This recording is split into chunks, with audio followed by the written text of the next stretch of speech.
다 같이 일어나시고 8장을 부르겠습니다. 거룩 거룩 거룩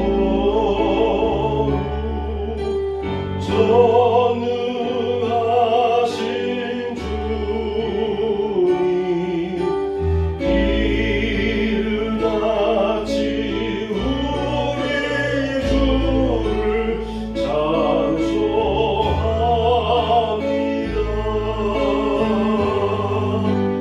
거룩 거룩 거룩 자비하신 주님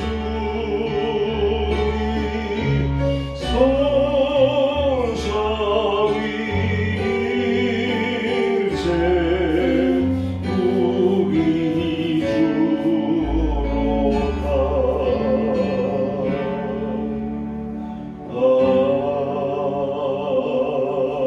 아멘.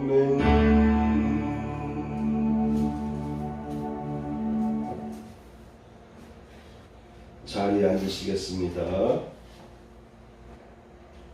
찬송 283장입니다.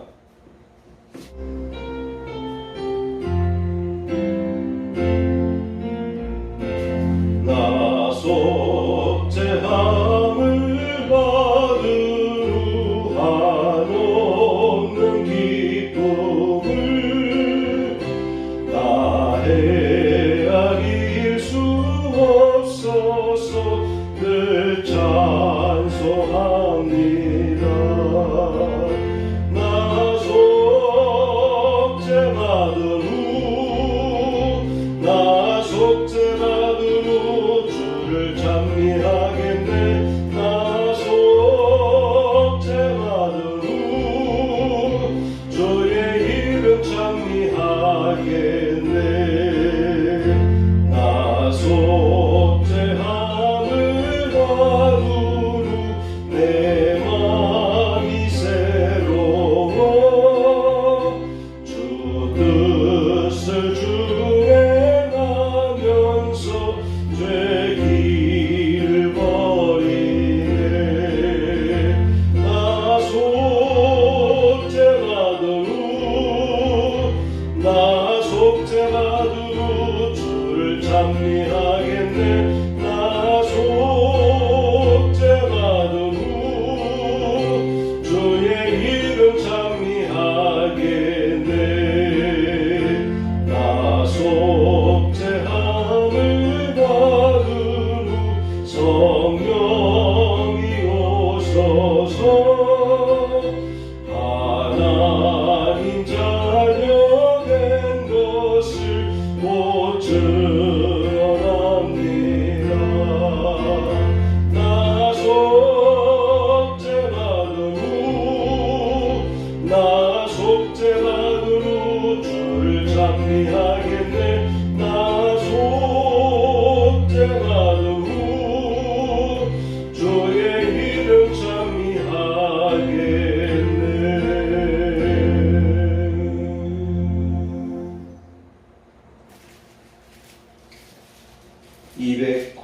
295장입니다.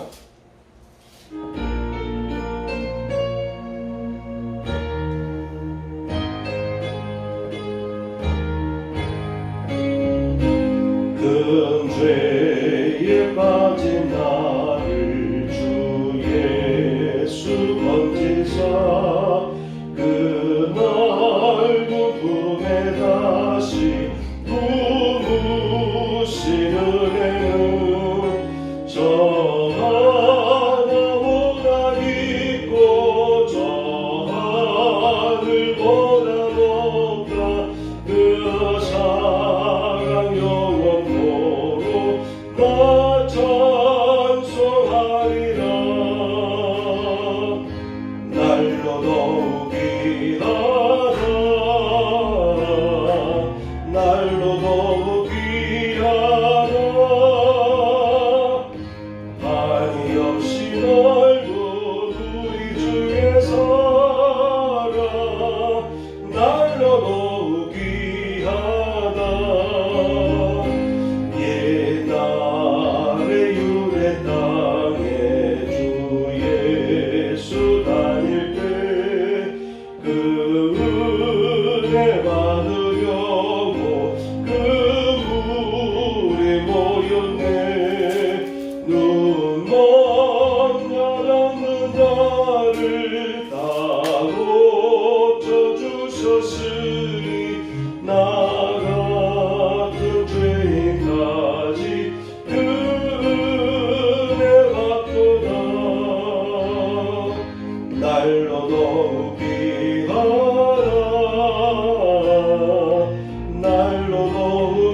십자가의 고난 다 받으셨으니 그 속죄 받은 성도 큰 소리 함께 높여 온 천지 울리도록 주 찬송하리라. 날로 더욱 위하다 날로 더욱 위하다 한이 없이 넓은 우리 주의 사랑 날로 더욱 위하다.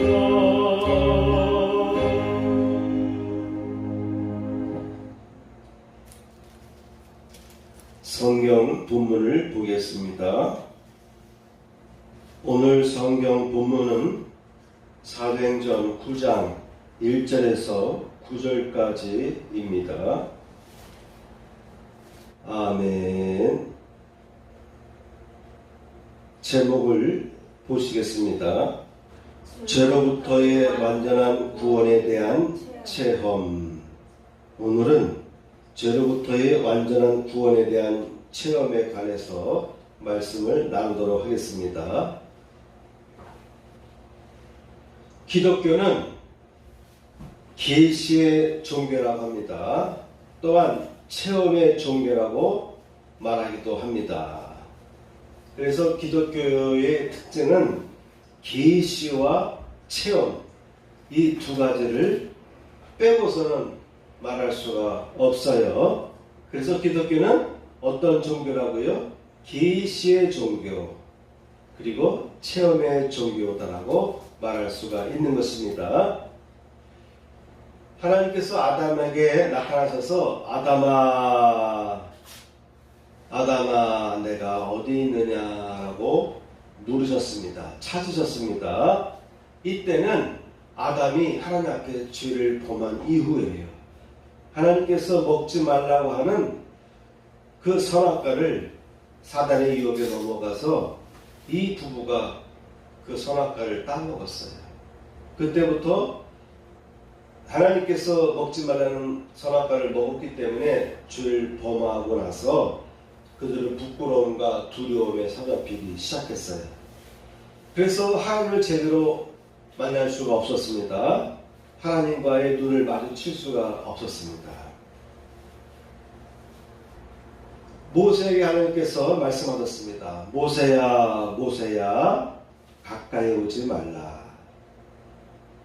여기는 거룩한 곳이니 내 신을 벗으라 라고 말씀하셨습니다. 모세에게 80세가 되었을 때에 나타나셔서 모세야 모세야 라고 부르셨습니다. 오늘 본문에 사도 바울의 경우를 보면은 예수님께서 사울아 사울아 어찌하여 나를 박해하느냐라고 질문을 던지셨습니다. 이와 같이 하나님께서 사람에게 다가오셔서 말씀하실 때에 여러 유형의 경우가 있는데, 아담의 경우는 죄를 범하고 나서, 모세 같은 경우는 하나님의 뜻을 위해서 헌신하려고 했는데 일이 잘못되어 가지고 살인자가 되었죠. 그래서 바로의 추격을 피하느라고 모세는 호레산 지역 주변에 그곳으로 도망와서 거기에서 정착하였습니다. 이제 나이도 40년이 더 지나서 80세가 되었죠. 요즘에 와서야 우리는 80세가 되도록 살아가는 것이 평균치가 된다. 또는 81세, 82세가 평균치가 되겠다라고 말하기도 하는데요. 이 당시에 80세면 이미 거의 다 삶을 살았다라고 볼 수 있지 않겠습니까? 그런 때에 하나님은 모세에게 나타나셔서 모세야 모세야 라고 부르시고 찾으셨습니다. 사도 바울 같은 경우는 의기양양해서 살기가, 위협과 살기가 등등하여 기독교인들을 사로잡기 위해서, 체포하기 위해서 다메섹으로 가다가 갑자기 예수님의 음성을 들었습니다. 사울아 사울아 어찌하여 나를 박해하느냐. 이와 같이 하나님은 각 사람을 찾으시고 부르셨습니다. 그들의 이름을 부르셨습니다. 그러면서 이 만남을 통해서 이 소리를 들음으로 인해서 이들의 삶은 완전히 180도 다르게, 전혀 다른 삶, 다른 가치관을 가지고 신앙생활을 하게 되었습니다. 신약 시대에 보면은 로마의 백부장이 나오죠. 그런데 그 백부장은 특별한 하나님과의 교신, 만남, 경험이 없었어요. 하나님의 음성을 듣거나 어떠한 특별한 기적을 체험하는 그런 내용들이 사도에 나오지 않습니다. 그런데도 그 백부장은 예수님께서 감동받고 감탄하셔서 내가 다니면서 이만한 믿음을 만나보지 못했다라고 칭찬하셨고, 간 곳마다, 복음이 전파되는 곳마다 이 백부장의 이야기가 전파되도록 예수님께서는 당부하셨습니다.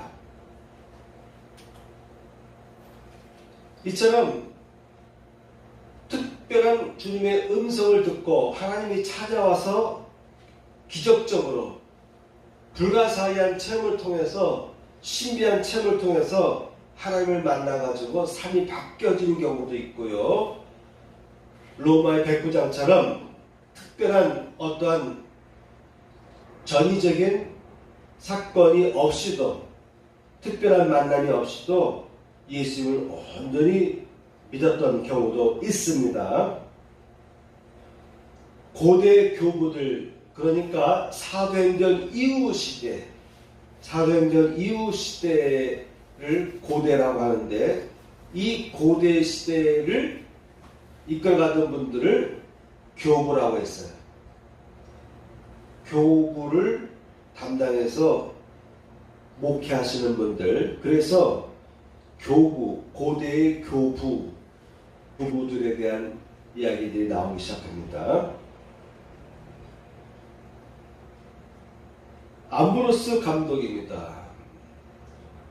이 감독이 타락한 아들 어거스틴 때문에 염려하여 슬퍼하는 모친 모니카에게 눈물의 자녀는 망하지 않는다라고 말해줬습니다. 자녀를 위해 흘리는 눈물의 기도는 망하지 않는다는 그와 같은 위로의 예언이었죠.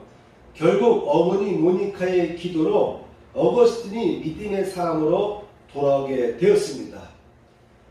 이 어거스틴은 바울 이후로 위대한 신학자가 되었어요. 성경에는 바울까지 기록되어 있잖아요. 12사도들 중에 베드로라든가 요한 등등의 사도들이 그들이 복음을 전하면서 그들의 제자들이 글을 남기기도 했고, 사도 바울은 직접 대서인을 통해서 편지를 각 지역에 보냈기 때문에 이런 분들은 그래도 성경에 나오는데, 사도행전 이후로 가장 위대한 신학자는 성 어거스틴이라고 하는 것입니다. 신약 시대에 예수님 이후로 가장 위대한 신학자는 사도 바울이라고 말할 수 있는데, 신약 시대 이후로는 성 어거스틴이 기독교에 있어서 최고의 신학자다라고 볼 수가 있는 것입니다. 이런 어거스틴 경우를 보면은 어거스틴이 젊었을 때, 청년일 때에 방탕한 길을 걸어갔어요. 그래서 여자들을 사귀었습니다. 어거스틴이 그의 어머니에게 나는 이 여자와 사귀고 있는데 결혼하고 싶습니다 라고 말했어요. 그런데 그 어머니가 결혼을 반대했어요. 어거스틴의 부모 중에 아버지는 믿지 않는 사람이었고, 어머니 모니카는 믿음의 사람이었습니다. 어거스틴의 부모님들은 이 어거스틴 천재의 소질을 갖고 있었던 이 어거스틴이 자라는 과정에 있어서 예수의 말씀, 성경의 가르침을 중심으로 영성을 중심으로 자녀들을 키우기보다는 일반 부모들처럼 세상에 나가서 명성을 얻을 수 있는 좋은 취직을 할 수 있는 그와 같은 출세할 수 있는 그런 기대를 가지고 자녀를 양육하고 그런 방향으로 계속 이끌어갔어요. 그러다 보니까 이 똑똑한 아들이 열심히 공부에 집중해야 되는데 여자를 사귀고 동료생활을 하고 그런 것을 못마땅해 했어요. 근데 어거스틴은 사귀는 그 여자하고 결혼하려고 했는데 안 된다고 했어요. 신분이 높고 인정된 그러한 가문의 딸과 결혼하기를 원했어요. 그래서 아들이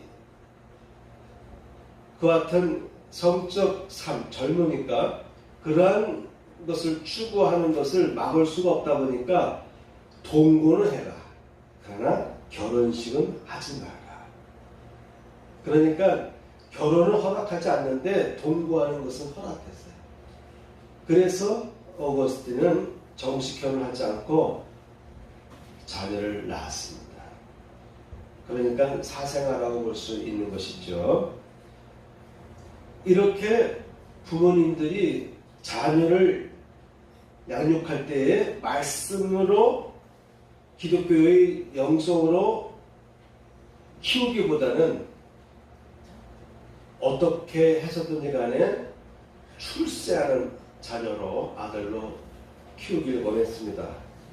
그러다 보니 이 어거스틴은 점점 하나님으로부터 멀어졌던 것이에요. 그 이후겠죠. 모니카 어거스틴의 어머니는 기독교 바깥으로 나가서 이교도에 들어가서 살아가는 아들을 볼 때 얼마나 마음이 아팠겠어요. 그래서 이 어머니는 그때부터 그의 아들이 돌아오기를 눈물 흘려가면서 기도했어요. 그런 어머니의 모습을 봤던 모니카 어머니의 모습을 봤던 당시의 감독 암브로스 감독이 그 어머니에게 눈물의 자녀는 망하지 않습니다 라고 그나마 위로의 말을 해줬어요. 아마도 기도할 때마다 모니카 어머니가 계속 눈물 흘리면서 기도했던 것 같아요. 도무지 상상할 수 없는 아들의 비행에 대해서 이 어머니는 기도할 수밖에 없었는데 눈물과 탄식으로 끄짐없는 눈물로 기도할 수밖에 없었습니다. 여러분 자녀를 위해서 기도할 때 모니카 어머니처럼 눈물을 흘려가면서 간절히 기도하면요 언젠가 돌아올 줄 믿습니다. 아멘. 그 어거스틴이 10년 만에 기독교로 돌아왔어요. 방황의 길을 끊고 기독교로 돌아왔어요. 그리고 성경 말씀을 묵상하고 어떻게 해서든 간에 기독교적인 삶을 살아가려고 노력을 하면서 수도원에서 그가 시간을 보내고 있을 때에 그가 괴로운 거예요. 이 당시에는 기독교적인 신앙생활을 제대로 하려면은 금식하고 고행하면서 깊은 경건의 삶을 살아가는 것이 유행이었어요. 그래서 수도원들이 생긴 거예요. 수도원들이 사람들이 없는 곳에 사막이나 산 깊은 곳에 계곡 깊은 곳에 거기에서 수도원을 차리고 수도자들이 수도인으로서의 삶을 살아가는 그런 것이 막 퍼져나갈 때 그러니까 교회는 안정되었지만 교회는 웅장해졌지만은 교회의 자유가 이루어졌지만은 그리고 교회는 물질적인 풍요가 이루어졌지만은 그와는 반대로 기독교의 영성이 교회 안에서는 피폐해지기 시작을 했어요. 그래서 제대로 된 신앙생활을 해보려고 하는 그와 같은 영적 삶을 추구하는 사람들의 무리들이 생기기 시작한 거예요. 그래서 그러한 사람들에 의해서 수도원이 생기기 시작한 것입니다. 그러니까 이 어거스틴도 예수를 제대로 믿고 싶었던 거예요. 그래서 어떻게 하면은 지금까지 살아오던 삶을 끊어버리고 기독교적인 거룩한 삶을 살아갈까를 고민했어요. 그런데 여러분, 젊어서부터 삐딱하게 나가고 제대로 기독교적인 영성으로 다듬어지지 않은 상태로 있다가 아마 부모님이 결혼도 반대하고 했으니까 부모에 대한 반감심도 있지 않았겠습니까? 그리고 집을 나가서 10년 동안 배회하고 더군다나 이단에 빠져가지고 열심히 이단 종교에 빠져서 추종하고 있으니 그의 삶이 어떻겠습니까? 10년 동안 잘못된 길을 걸어갔어요. 무절제한 삶을 살았단 말이에요. 그런 오랜 습관이 그의 몸에 남아있었어요. 그런데 기독교로 돌아오고 나서 제대로 된 거룩한 삶을 살려고 노력하니 갈등이 이만저만이 아니었어요. 본인은 수도원에 와서 계속 말씀을 묵상하고 기도를 하지만 그러면서 과거의 삶을 완전히 끊어야 되겠다. 과거에 내가 살던 모든 습관들, 잘못된 습관, 세상적인 습관들을 내가 끊어야 되겠다라고 하는데 그의 마음 한켠에서는 그래도 한쪽에서 소리가 들리는 거예요. 그래서 갈등이 와요. 과거의 습관적인 삶, 그릇된 삶을 다 버리려고 하는데 한쪽에서는 계속 속삭이는 거예요. 그래서 번민에 빠져요.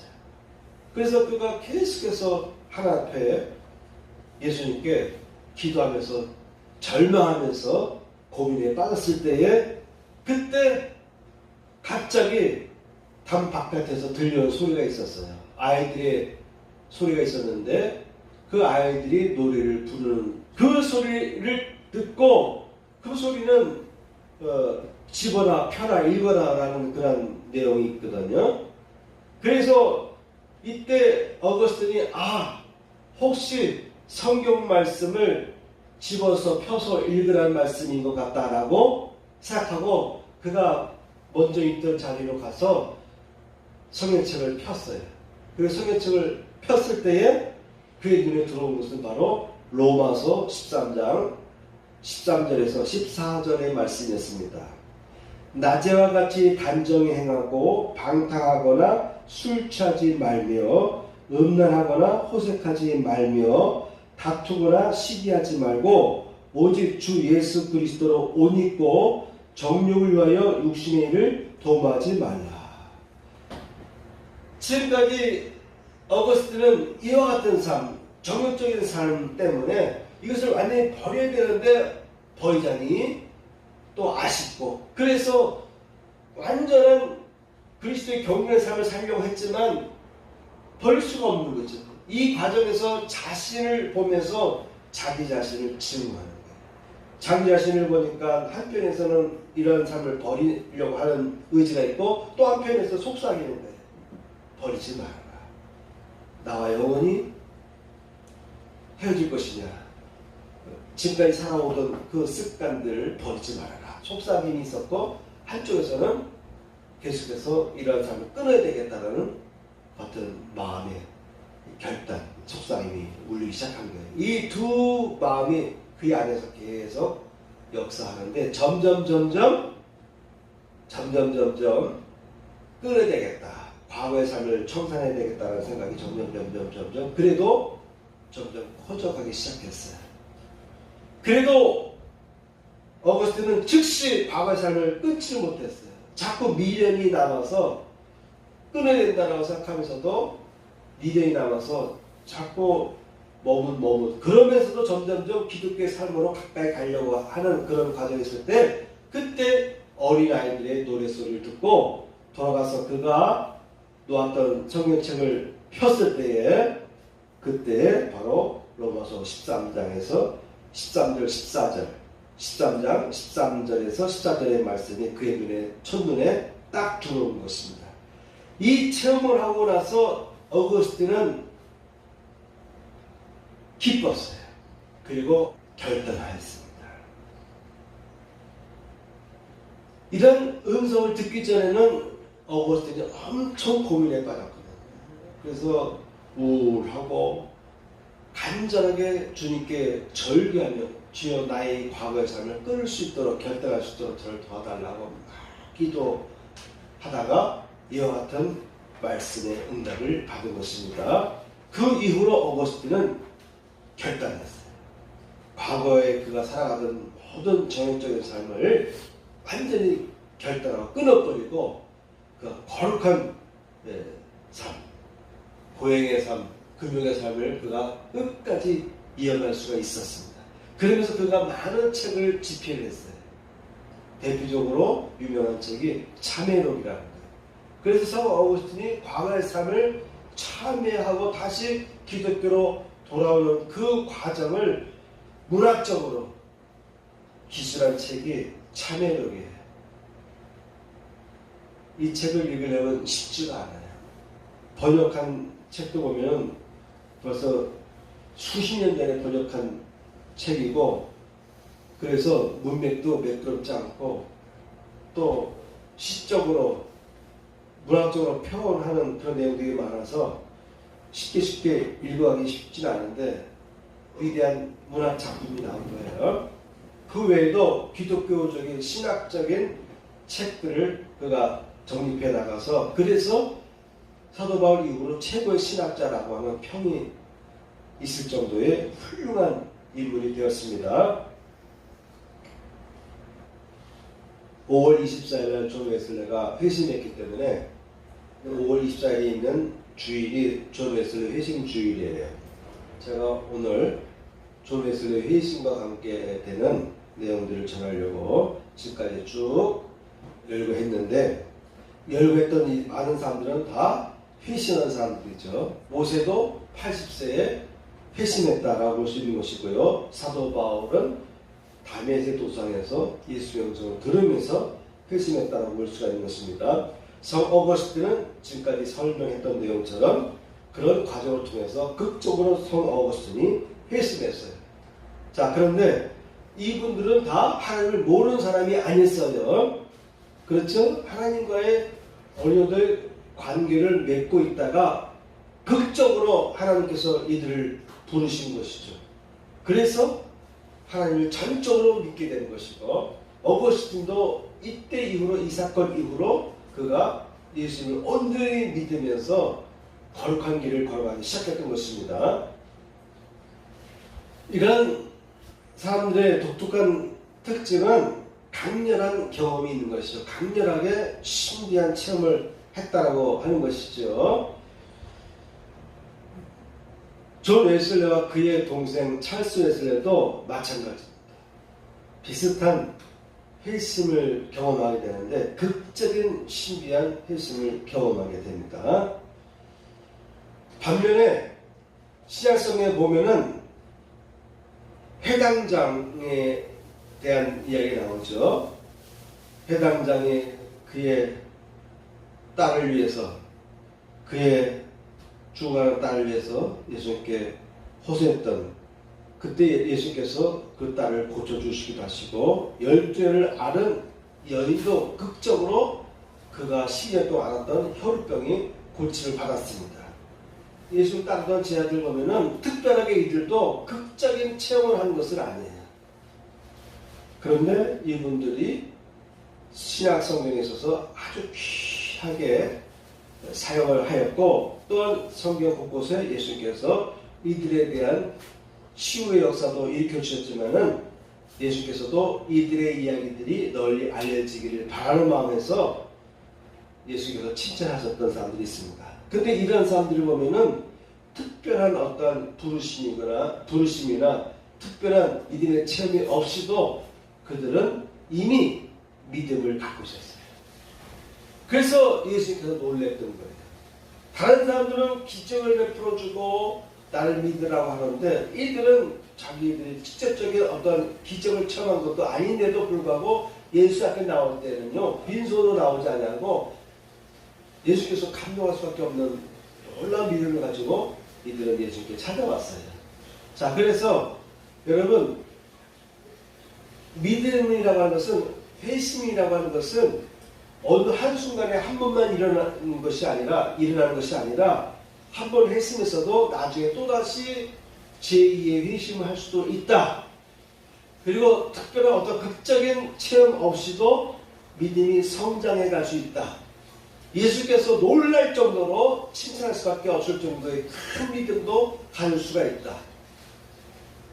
그런데 이왕이면은 서두에 설명했던 사람들처럼 극적으로 신비하게 하나님과 만나고 하나님으로부터 음성을 듣고 그 이후부터 그의 사명, 하나님에 대한 믿음이 생기고 강렬한 믿음이 생기고 희망이 생기고 소망이 생기고 사명을 받게 되고 그러면요, 그 이후부터 큰 사역을 하게 됩니다. 놀라운 역사를 일으키는 인물이 되기도 합니다.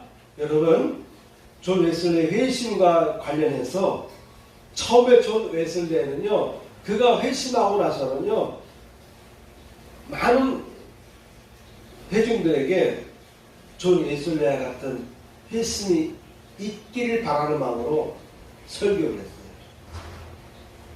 그러니까 이와 같은 회심을 하지 않았으면 아직 구원받지 못한 거예요. 왜냐하면 존 웨슬리도 그랬고 그의 동생 찰스 웨슬리도 그랬던 거예요. 그들은요, 이 두 형제들은요, 어거스틴하고 달랐어요. 이 두 형제들은요, 어려서부터 그의 어머니가 경건하게 키웠어요. 어려서부터 성경 말씀으로 아이를 양육했고, 기도 훈련했고, 어릴 때부터 학교에 보내는데 기숙사 생활을 해가면서 철저하게 기독교적인 정신으로 어릴 때부터 이들은 자라났어요. 옥스포드 대학에 다니면서도 대학생활 하면서도 새벽 4시만 되면 그들은 일어났어요. 일어나서 1시간 또는 2시간씩 성경 말씀을 읽고 기도하는 생활을 했어요. 대학생활 중에. 흠잡을 것이 없는 거예요. 어거스틴은 그래도 방탕한 삶을 살았는데 또 이계도로 빠져서 정신없이 하나님과 멀어지는 삶을 살았는데 이 두 젊은이들은요, 그것도 부족해서 틈만 나면 돈을 모아서, 이들도 가난한 집안이죠. 당시의 목회자들은 넉넉하지 않았어요. 그런데 그 형편에도 이 두 형제를 중심으로 한 젊은이들, 옥스퍼드나 주변에 있는 대학생들이 모여가지고 그들의 용도를 절약하고 절약해서 교도소 찾아가고 고아원에 가서 도와줄 것을 도와주고, 그들이 아낀 것을 가지고 사회를 위해서 봉사하는 삶을 살았던 것입니다. 왜 그랬느냐? 그런 삶을 해서라도 구원받고 싶었던 거예요. 이미 목사님의 자녀로 태어났고 어릴 때부터 신앙교육을 하면서 자랐음에도 불구하고 이들은 구원받기 위해서는 선을 행해야 된다. 하나님 앞에 그리스도와 같이 완전한 삶을 살아야 된다는 그 같은 경각심을 갖고 있었어요. 그리고 완전한 구원을 그들은 이루지 못했다고 생각합니다. 그래서 완전한 구원을 얻기 위해서는 그들은 철저하게 선행을 하려고 했던 거예요. 그러다가 이 두 젊은이들이 그러니까 3일 간격으로 동생이 먼저 회심하고 3일 후에 형이 회심합니다. 이 두 회심을 통해서 이 두 형제들은 뭘 느꼈냐면은 이제서야 내가 구원받았다. 이제서야 나는 나의 모든 죄가 씻어졌다. 나는 나의 모든 죄로부터 내가 자유한다. 나의 모든 죄가 씻어짐을 얻었다.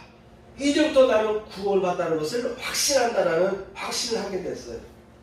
그러다 보니까 역시 그들이 나가서 초창기에 복음을 전할 때, 설교할 때는 그와 같은 예수를 만나야 된다. 거듭나야 된다. 회심해야 된다라는 얘기들을 강조했던 거예요. 그러다가 웨슬레가 몇 년이 지나고 나서부터는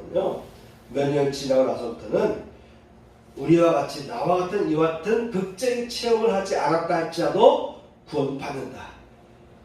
구원은 오직 믿음으로 구원받는다라고 하는 그와 같은 확고한 신념을 갖게 되고 그 이후부터는 오직 믿음으로 구원받는다라고 하는 말씀 말씀을 전하기 시작합니다. 그럼에도 불구하고 웨슬레와 찰스 웨슬레가 나가서 복음을 전할 때 이들이 체험했던 그와 같은 유사한 극적인 회심을 많은 사람들이 경험하게 돼요. 그들이 복음을 전할 때 갑자기 군중 중에, 광부 중에, 농부 중에, 시장 상인들 중에, 술주정뱅이 중에 이들의 설교를 듣고 갑자기 그들이 통곡하고 회개하고 거듭나기 시작해요. 그래서 그들이 성 어거스틴이 결단했던 것처럼 그들이 찌렸던 노름과 술 취함에서 그들이 완전히 벗어납니다. 노름에서 그들이 완전히 등지고 기독교 정신으로 살기 시작해요. 그 같은 운동이 계속해서 이루어집니다. 존 웨슬레는 그들과 같은 극적인 체험을 반드시 해야만 돈 받는다라고 하는 얘기는 안 했는데 방향을 바꿔서 했는데도 불구하고 이 두 사람의 체험이 계속해서 이들이 나가서 들판에서 복음을 전할 때, 시장 광장에서 복음을 전할 때 듣는 청중 중에 극적으로 그들이 회심하는 일들이 막 생기기 시작합니다. 그래서 울고 회개하고 통곡하는 일들이 일어나면서 그들이 지금까지 살아왔던 시장적이고 정열적인 삶, 술과 노름과 좋지 않는 싸움질하던 그런 모든 삶을 스스로 청산하고 기독교의 삶, 거룩한 삶으로 살아가기 시작하는 거예요. 그런 운동이 감리교 운동인 거예요. 그런데 이 두 사람들이요, 그 어떤 체험을 하기까지의 내용을 제가 쭉 살펴보니까 이들도 어거스틴처럼 막 고민했어요. 어거스틴은 그가 살아오던 삶을 청산을 완벽하게 해야 되는데 하지 못하는 그거에 대한 갈등 때문에 깊이 탄식하면서 고민하고 그랬는데 이 웨슬레 형제들은요, 우리 세상의 눈으로 볼 때는, 일반 사람 눈으로 볼 때는 탓할 것이 하나도 없는데도 불구하고 아름다운 삶, 완전한 삶을 살아가고 있음에도 불구하고 그들은 아직 구원받지 못했다라고 하는 그 어떤 불안감으로 인해서 예수를 만나고 보고 싶은 거예요. 내가 구원받았다는 확신을 갖고 싶었던 거예요. 그래서 이 두 사람은 막 고민에 빠졌어요. 그런 고민에 빠졌을 때에 갑자기 이들은 구원에 대한 체험을 하게 됩니다. 그들 주변 친구들이 먼저 회심을 하게 돼요. 구원의 감격을 얻게 됩니다. 그러고 나서 찰스 웨슬레가 1738년 5월 21일 영국 국교회의 오순절 주일날에, 오순절 기념주일에 기념하는 날에 찰스 웨슬레가 회심을 하게 됐어요. 찰스 웨슬레는 그가 찬송 시를 많이 그가 썼는데 작사를 하면서 특별히 그는 자기가 회심한 내용을 담은 가사들을 작사하기 시작했습니다. 마치 자신의 그 회심의 그 여정의 내용이 야곱이 간절하게 야복강 나루토에서 천사와 씨름하면서 하나님의 구원을 경험했던 것과 같은 그 어떤 극적인 갈등의 과정을 겪으면서 그도 하나님을 만났다라고 하는 그런 확신의 내용을 담은 그 어떤 가사들을, 그가 찬송 가사를 그가 작성했습니다. 이처럼 존 웨슬레와 찰스 웨슬레는 아름다운 삶, 어떻게 보면 완벽한 삶을 살아가고 있었음에도 불구하고 그들 스스로가 예수를 만나고 싶었는데, 구원에 대한 확신을 갖고 싶었는데 아직 자기들에게는 그래도 죄의 뿌리가 남아있다. 죄의 습성이 남아있다. 어떻게 하면 내가 이 죄의 습성에서 완전히 구원받을 수 있을까? 그래서 예수를 제대로 만나고 싶었어요. 그래서 예수를 제대로 만나고 싶어서 그들은 계속해서 하나님의 말씀을 묵상하고 성경 말씀을 읽고, 그러다가 이 찰스 웨슬레가 마틴 루터의 갈라디아서 주석을 읽고 거기서 깊은 감동을 받고 그래서 더욱더욱 예수를 만나려고 그래서 잠잘 때마다 내일은 예수를 만나야지. 오늘은 깨어나서 오늘은 예수를 만나야지 라는 기대를 가지고 계속해서 예수를 만나려고 하는 갈망을 가지고 있다가 여러 날을 겪으면서 그의 일기를 보니까 5월 12일, 13일 쭉 이어지면서 5월 22일 그 여러 날 과정 중에 계속해서 찰스웨슬레는 예수를 만나려고 하는 간절한 갈급함이 있었어요. 그러면서도 어느 날은 실망하고 예수 만나려고 했는데 여전히 예수 못 만나니까 실망하게 되고 또 어느 날은 우울한 날도 있었고 그때마다 그들은 찬송을 부르고 말씀을 묵상하는 가운데 있다가 5월 22일에 찰스 웨슬레는 구원에 대한 확신을 얻게 되었습니다. 제가 찰스 웨슬레와 존 웨슬레가 회심했던 내용들을 잠깐 설명해주고 마치도록 하겠습니다. 나는 지금 하나님과 화평한 나 자신을 발견한다. 그리고 흠모하는 그리스도에 대한 희망으로 기뻤다. 나는 하루 종일 자신의 엄청난 그러나 전에는 알지 못하던 연약함을 통감하였다. 나는 내가 신앙으로 선 것을 보았다. 비록 나 혼자로서는 여전히 죄 가운데 빠질 수밖에 없었지만 신앙의 끊임없는 지원에 의하여 나는 떨어지지 않고 설 수 있었다. 나는 여전히 자신의 연약함을 느끼기를 원한다. 그렇지만 그리스도의 보호를 의지한다. 하나님의 영은 여전히 나의 악한 영과 싸우셨고 마침내 그는 조금씩 나의 불신앙의 어둠을 몰아내셨다. 그러니까 자신이 고민하고 갈등하는 그런 내용들을 악한 영과의 씨름으로 묘사하고 있는 거예요. 그때 하나님께서 조금씩 나의 불신앙의 어둠을 몰아내셨다. 마귀는 계속해서 속삭이고 불신앙의 길로 유혹을 하게 되는데 그때 하나님은 내 속의 역사는 악한 영과 싸우시면서 결국은 자신에게 있는 불신앙의 어둠을 몰아내셨다고 하는 것이죠. 나는 마침내 확신에 이른 자신을 발견하였다. 나는 어떻게 언제 그렇게 되었는지는 몰랐다. 그리고 즉각적으로 엎드려 중보의 기도를 드렸다. 이와 같이 찰스 웨슬레는요, 그가 회심했을 때 갑작스럽게 확신이 오는 것을 체험했다고 되어 있습니다. 그 형 존 웨슬레가 그 소식을 듣고 동생 찰스 웨슬레에게 다가왔습니다. 그때 이렇게 웨슬레는 기록하고 있습니다. 나는 동생이 그의 영혼의 안식을 발견했다는 놀라운 소식을 들었다. 그러나 그는 그 자신은 여전히 회심을 갈망하고 있었다.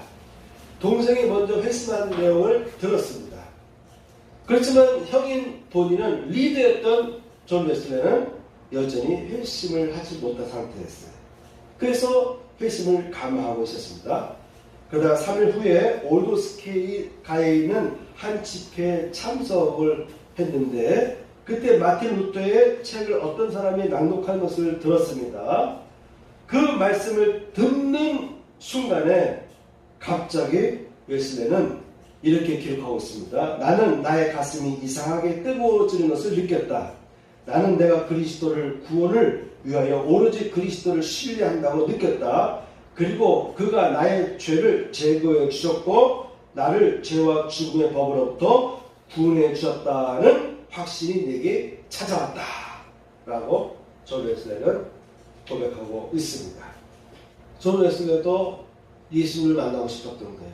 구원에 대한 확신을 갖고 싶었던 거예요. 그래서 5월 24일에 보면 그가 대학 내에 있는 채플에 가서도 예배를 드리고 또 근교에 있던 한 교회 가서도 예배를 드리고 그리고 저녁 8시 45분경에는 또한 시내에 있는 한 집회 장소로 갔어요.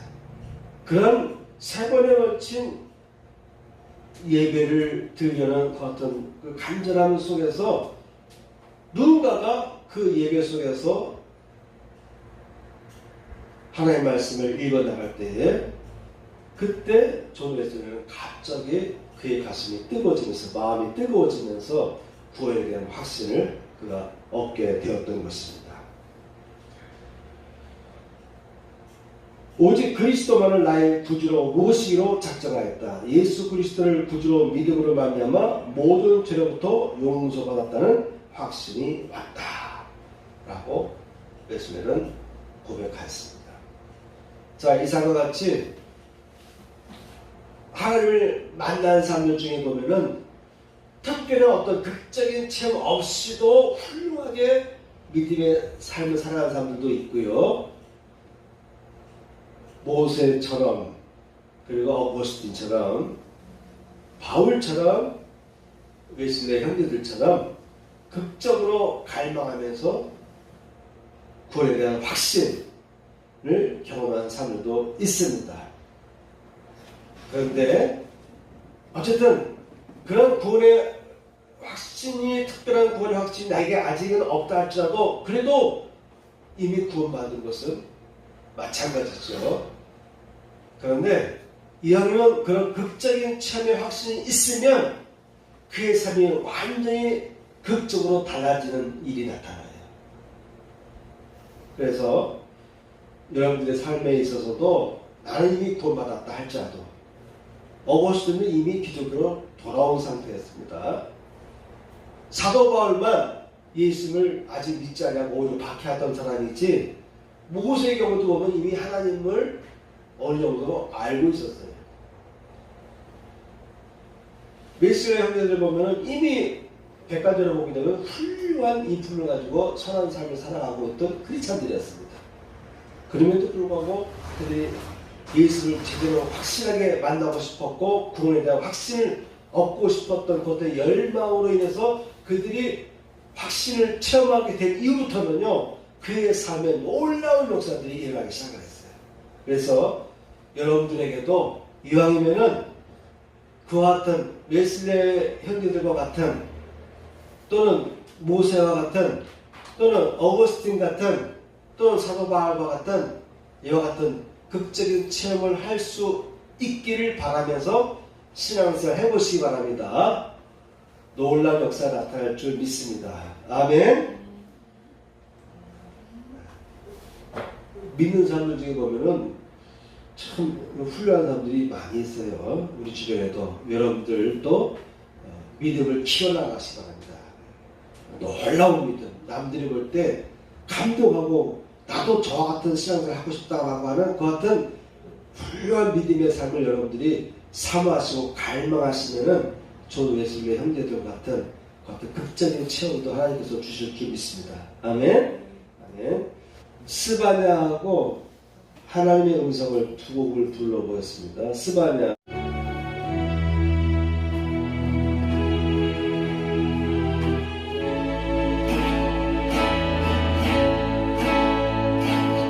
너의 하나님 여호와가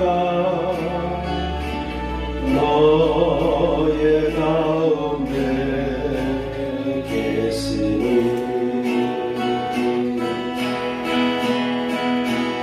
그 구원을 백곳을 덮는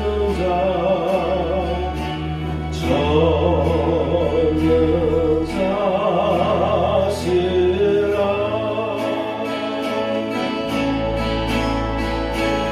그가 너로 인하여 기쁨을 이기지 못하시며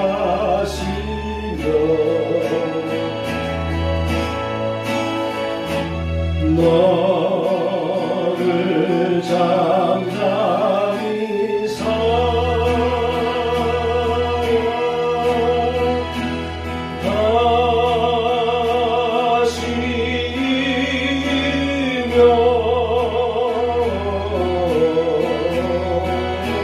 주 너의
그가 너로 인하여 기쁨을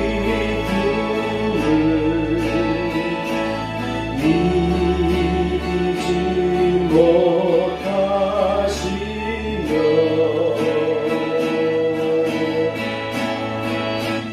너를 잠잠히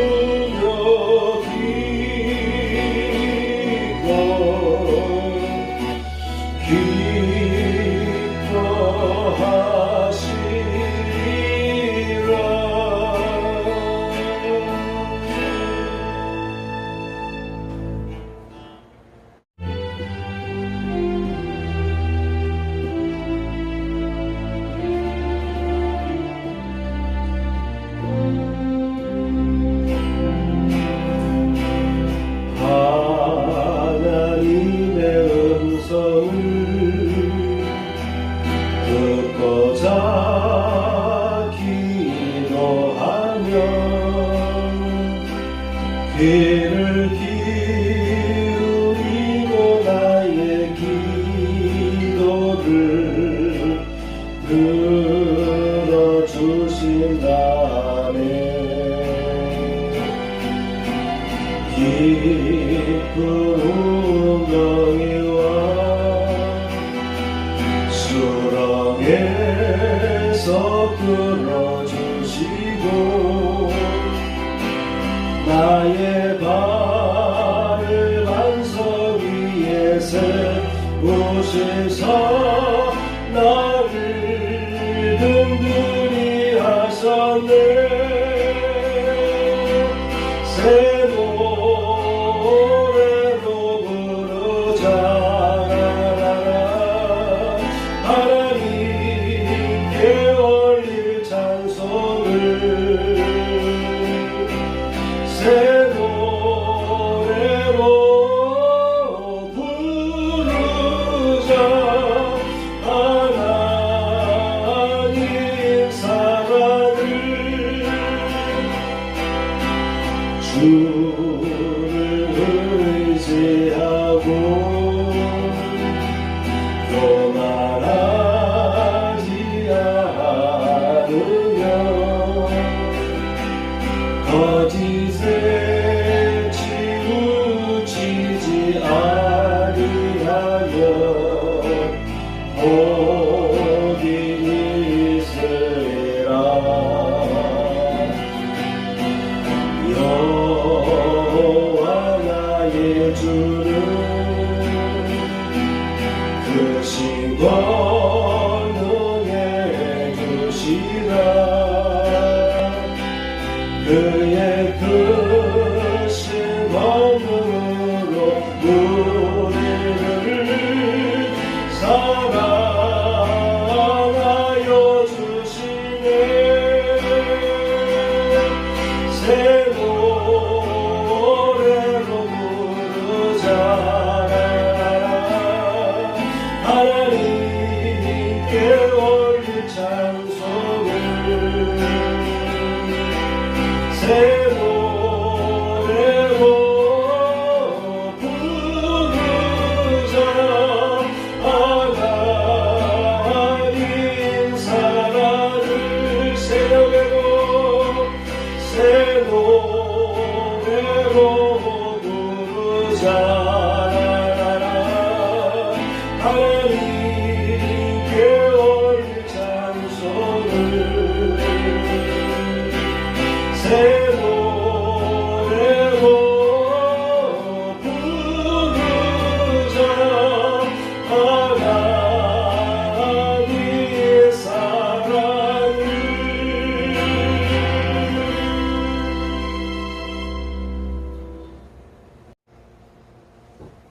할렐루야. 하나님 아버지 감사합니다. 오늘도 하나님 앞에 귀한 예물들이 복원되었습니다. 특별히 드려진 11조 위에 축복하여 주시되 그 손길과 그의 가정 위에 11조의 복이 임하게 하여 주옵소서. 또한 주의 예물과 감사의 예물을 흠양하여 주시고 은혜로 붙잡아 주시고 강건케 하여 주옵소서. 이제는 우리 구주 예수 그리스도의 은혜와 하나님 아버지의 극진하신 사랑과 성령님의 감동감화 역사하시니 이 자리에 참석한 성도들 위해 함께 하시기를 축복하옵나이다. 아멘.